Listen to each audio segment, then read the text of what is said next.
Everyone, my name is Stewart. I'm the chairman of Mistango River Resources. We're traded under the symbol MIS. It is March 14th, and I'm very pleased to update you on our assay results from our now completed Kirkland West project, immediately beside Agnico Eagle's Macassa mine, which is the highest grade gold mine in Canada, and we're looking for the extension, as well as our Omega, which is we're drilling on it as we speak. We're about 50% through the drill program, assays pending, and it is on the hunt for high-grade gold, similar to what was found at and mined at the Curratison, which was an 11 million ounce high-grade gold producer. And so lots of activity going on, including update you on our cash position, our joint venture partnership with Agnico Eagle Gold Mines, which is a $60 million commitment from them. So this is what I call the value in Mistango. And Mistango is its share price is not at its all-time lows, but certainly at the all-time lows since we've been in charge of Mistango River Resources. Some people might remember when we took over Mistango was at 1 cent, and we ran it up to 35 cents by reinvigorating the management team, making key acquisitions, including the property beside our Macassa, recapitalizing it, bringing in Eric Sprott, and of course, bringing in Agnico Eagle. And of course, as I said, recapitalizing it. So Mistango right now has $7.5 million in cash. That's not working capital, that's in cash, relative to an $11 million market cap. When you strip the cash out of its market cap, you get what's called the enterprise value, which is $3.5 million. And so that means what the market is paying for our assets, as well as our agreement with Kirkland Lake Gold and our management team. So that's the enterprise value. And our assets include, of course, drilling in the shadow of headframes, which is our Kirkland West project. As we look for the extension there, we're getting 50% of $3.5 million, and then our Omega, which is about 600,000 ounces of 43-101 gold, a much lower risk drill program that we're undertaking there. That's not grassroots like Kirkland West. That is expansion. We think we can take it to 1 million ounces plus. And as I said, we're drilling it right there, drilling that project as we speak. And I'll show you some of the core that we're getting. But nonetheless, Mistango right now is completely overlooked and undervalued because it's been focused on a grassroots exploration project, high risk, high reward over on the Macassa area.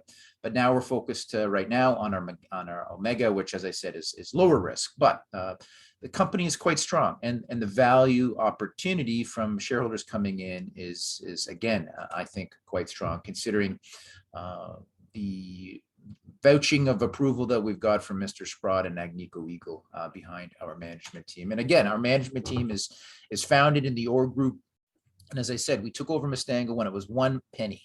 And we totally rebuilt it. We did so in combination with Ore Finders, which is a sister company to Mistango. But our group here is, as you can see, over the years has grown into a portfolio of 6 companies, and sort of an all-weather portfolio exposed to different commodities. But we've done a tremendous job in creating value with all of these companies, particularly QC Copper, who's got a 100 million ton resource, baseload energy, which went from 5 cents to $1.50, and now it's hovering around $1. But I mean, I think that speaks to the most important thing in any exploration company, any junior, is its management, but also it's the management's ability to finance its activities. And I think Mistango is in a very strong cash position with $7.5 million in cash, and as well that $60 million commitment from Agnico to earn into its projects.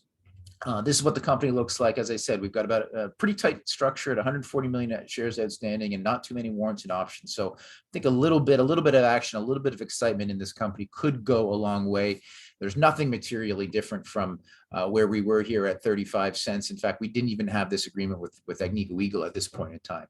And I'll note that there's a brand new player in the area called Mag Silver, who just announced they're taking out a company that straddles us. So to have another multi-billion-dollar, highly regarded exploration company in the Kirkland Lake camp is great news. And I think there's clearly brighter days for Mistango River ahead, given its cash and its spending activity. So we are in the Kirkland Lake camp, 40 million ounces produced. world class. And it's really goalposted by the Macassa on the west side and the Kerr Addison on the east. We've got our two projects are basically immediately adjacent to both these. We are truly searching for new mines in the shadow of old head frames. That's the strategy. Brownsfield environment, extension of various known structures. And here is our known structure in the Kirkland West project. So in the gray and in the pink here, that's now Agnico Eagle. This should be updated, but in the brown, this is where we are. This is what we acquired since taking over Mistango and have been exclusively focused up until this new drill program, the Omega. But this is where we've had two drill programs. We had visible gold that we're reporting here in two instances, but this is really where you want to be. I mean, there's no greater place to be. This is where the Macassa mine is. It's the highest grade gold mine in Canada. We're on the main break, the 04 break here, and it runs right onto our project. The trick is finding the gold within these structures, in these faults. The gold comes in shoots, and it's not easy to find. This is the exploration business, but we found some gold here on phase two's program, which we're reporting today. Is we've got on hole 24, we reported a couple weeks ago, we got VG there, almost 3 ounces per ton over a very narrow area. So it's, you know, narrow banded in quartz.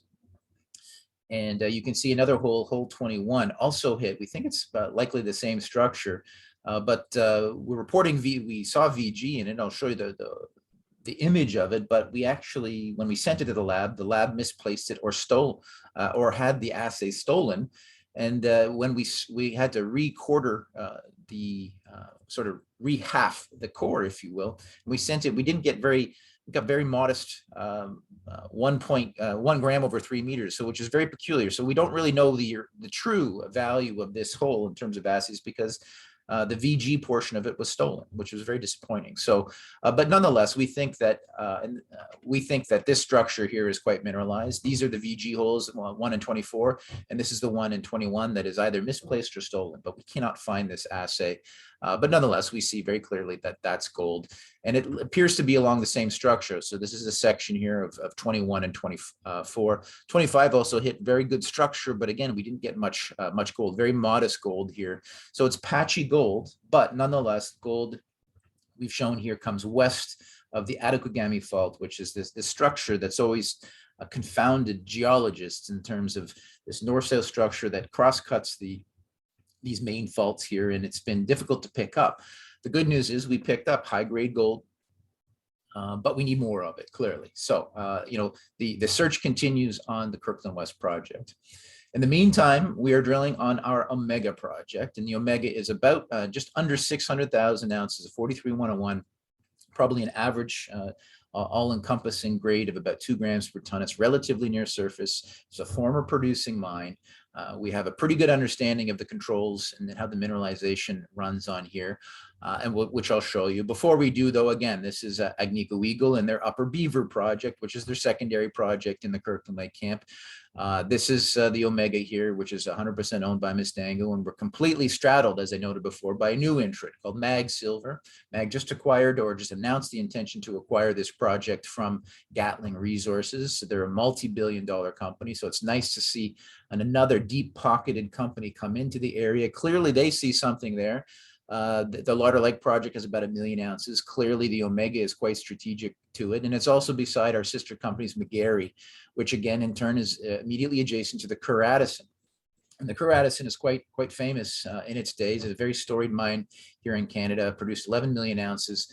And if I can just show you what style of mineralization was at the Kerr Addison, very famously called pyroclastic style ore, called the flow ore, and it was sort of green flow ore. You can see we have it here. We found it on Omega. So that style of mineralization comes through onto the Omega. This is the mineralization that we're drilling just now. This is hot core, just came out. We don't have any assay, so we don't really know what this means other than it's really interesting looking rock. We ran for the first time ever on this project. We did a property-wide geophysical survey on it and got some interesting results and targets, and hence resulted in this mineralization. This is the model. So we have, as I said, it's a former producer. So there's gold that came out of here at pretty good grades. This is the mineralized envelope as we understand it in our current model here. This is another cross section of it. And this is what we're looking to extend. So this is a completely different risk profile, whereas in Kirkland West, we are searching for a grassroots exploration discovery, high-grade discovery beside Macassa in a mature district, but really we were looking for something new. Whereas in Omega, we are drilling a better-known system, lower-hanging fruit in terms of getting good drill results, which I anticipate we will get. And the idea is to take the 600,000 ounces and expand it. We see the potential certainly to take it to over 1 million ounces, which puts it in a different category. And again, when we're being valued at $3.5 million, which has to be one of the cheapest enterprise values around, all things considered, I think this is a very interesting, clearly a very strategic asset with Agnico, Mag Silver, ore finders. The Kerr Addison, by the way, it was an 11 million ounce producer, but now it's being reinterpreted as nearly a 7 million ounce open pit 1 gram deposit. It's owned by a private company. But we follow what's going on there very close. All this area is very, very strategic, and you can see big guys putting their toe in the door here, and for very good reason. They know what they're doing, and so do we. And that's why I think the Omega, and of course the McGarry, very, very strategic properties with clearly interesting mineralization. So that's it. That's the discovery. The disclaimer there. I'll welcome anybody to call me and ask me more about what's going on. But in the meantime, I will end this presentation with again, just sort of reiterating the value opportunity that I see here with Mistango River Resources. We're a 7-cent stock with $7.5 million in cash. A major $60 million commitment from Agnico Eagle, and a really good group of shareholders. We're drilling right now, and more assays to come throughout the balance of the year. And of course, 50% more drilling in 2022 than in 2021. So we're upping our activity. So thank you for your time, and I'll look forward to speaking to any interested parties.